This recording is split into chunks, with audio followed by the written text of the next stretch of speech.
Here, the story begins.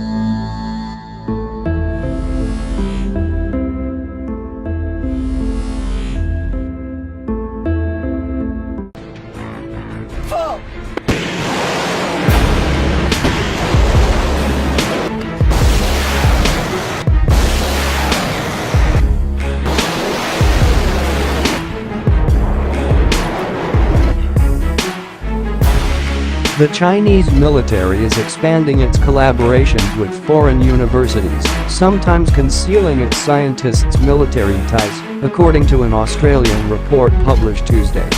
The report raises questions about whether countries wary of China's rising power are in fact directly contributing to its military advancement. In the past decade, the Chinese People's Liberation Army has sent 2,500 military scientists, researchers, and engineers abroad, according to the report from the Australian Strategic Policy Institute, a nonpartisan research institution in Canberra, the capital. While they work with academics and scientists at institutions around the world, they are especially concentrated in the United States, Britain, Australia, New Zealand and Canada, the so-called Five Eyes nations that broadly share intelligence. The number of peer-reviewed papers jointly published by Chinese scientists and their Western counterparts has increased more than sevenfold in that time, according to the report, to 734 last year from 95 in 2007. The research they conduct is sometimes in areas with strategic military applications like navigation technology, quantum physics and cryptography. The report's author, Alex Josk, said that Western countries risk inadvertently giving an edge to a rival military.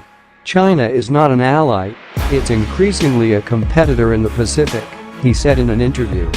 We shouldn't be helping them improve their military technology by helping their scientists train to get military advantage. In his report, Mr. Josk also notes that while most of the scientists sent by the People's Liberation Army are open about the institutions they come from, some appear to hide their military affiliations by using misleading historical names for their institutions or even naming ones that do not exist. Adam Knight, a China researcher at the Australian National University who was not involved in the report, said, "You often see people who are dual-headed, a PLA organization that is under a certain department that is presented to the civilian world as a civilian organization, and their researchers would go overseas in their civilian capacity or name in order to study and do research. The PLA have been doing this for a long time in a fairly deliberate way," he added, "to obtain or learn expertise and bring that back into China to advance China's economic development and its military modernization efforts." In a separate article published Tuesday, Mr. Josk cited the case of a Chinese student named Huang Xianjun, who in 2016 completed a PhD at the University of Manchester in England. While there he worked with the discoverers of graphene, which some researchers describe as a wonder material 100 times stronger than steel that has enormous technological potential. According to a Chinese military newspaper, Mr. Josk wrote, Dr. Huang now works as a researcher at the Army's National University of Defense Technology, which had originally sent him overseas. Mr. Josk quotes the newspaper as saying that Dr. Huang aims to open up graphene's possibilities in fields like artificial intelligence and develop a team to work on them, while sticking close to the needs of the military. The top universities outside China for collaboration with the Chinese military, as measured by the number of peer-reviewed publications that PLA scientists wrote with foreign colleagues, were Nanyang Technological University in Singapore, followed by the University of New South Wales in Australia, the University of Southampton in England, and the University of Waterloo in Canada, Mr. Josk reported.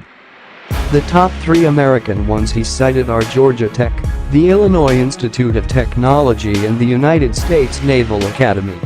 Mr. Josk said that universities had been mostly muted in their responses when he raised his concerns with them. Their responses were basically, "We haven't breached any laws. This is civilian research and those that represent a security risk," he said. Prof. John Fitzgerald, a China specialist at Swinburne University of Technology in Melbourne, Australia, welcomed the report and said it should prompt universities to reconsider their policies. "The evidence is now out there," he said. "A lot of the universities claimed they had no knowledge before. This is what they need to make a judgment." The other aspect of this is which institutions in the Five Eyes countries are collaborating with Chinese institutions that have military affiliations, he continued. "Why are Western universities supporting research with universities that are waging cyber warfare and apparently preparing for war?" In a statement to The Times, Prof. Ian Jacobs, President and Vice-Chancellor at the University of New South Wales, defended collaborations with institutions like China's National University of Defence Technology as part of our work as a globally engaged university.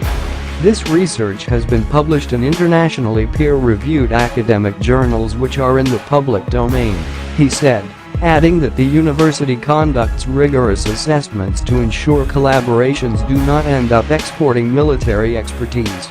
But Mr. Joss questioned the ability of Australia's export control laws to limit the flow of secret technology overseas, in part because much of it involves the intangible transfer of technology rather than physical goods. "In Australia, we need responses in the form of the defense laws and better scrutiny of their applications on foreign military personnel," he said. "We don't have any controls over any technology transfer.